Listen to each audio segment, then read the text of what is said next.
Friends, good morning. Today, after the terrorist attacks and consequent conflicts, it is a great moment for India and I believe even for the world when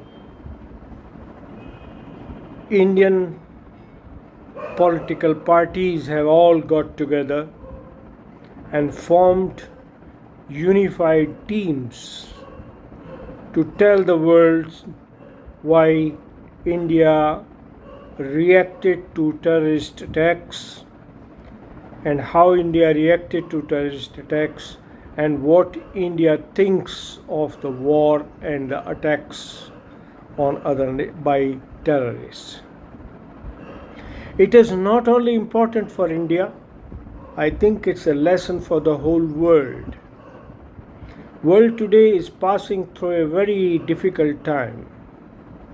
Not only from today, but ever since COVID and other things started. World has never been at peace. Either it is the epidemics or the wars, which are making the life of ordinary, simple, peace-loving citizen of the world difficult.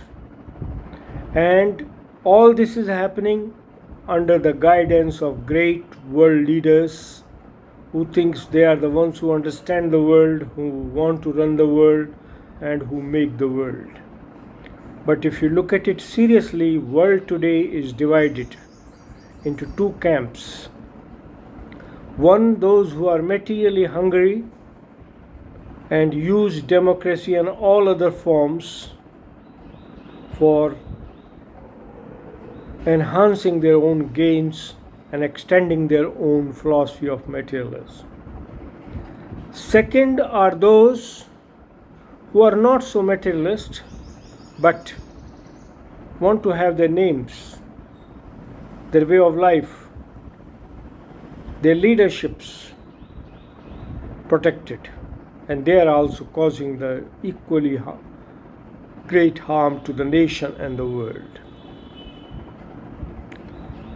We today are addressing the world community side by side, of course, our people also.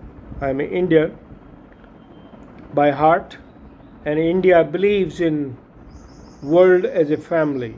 We have a very old saying, Vasudev Kutumbakam, which means the whole world is a family.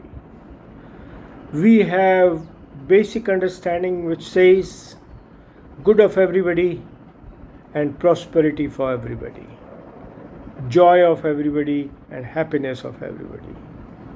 One man, one person cannot remain happy if all others around him and her are not happy.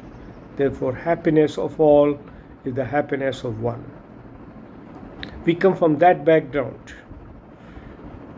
I have no hesitation in saying that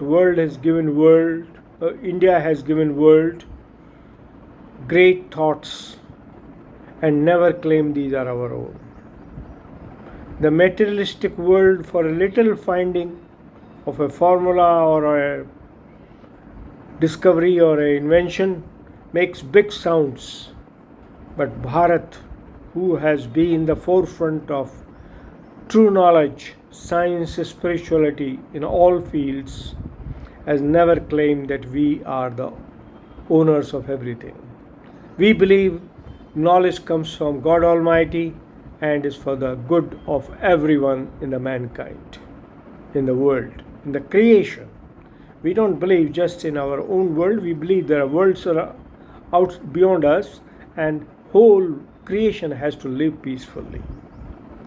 However, our objective of talking to everyone today, and it's a global request, that Bharat was recently attacked by a terrorist plan, manipulated, prepared, forced by a neighboring country.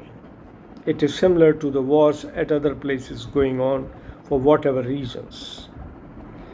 India, Indian leaders, whenever asked, our current Prime Minister always said war is not a way of life now. It's not an option. But question can arise now that why India took up to challenge and forced it back to the borders of the people who created it. To answer this question, India, who is the largest democracy in the world with all type of political parties and political thoughts, has formed a multi-party teams to apprise whole world of our view.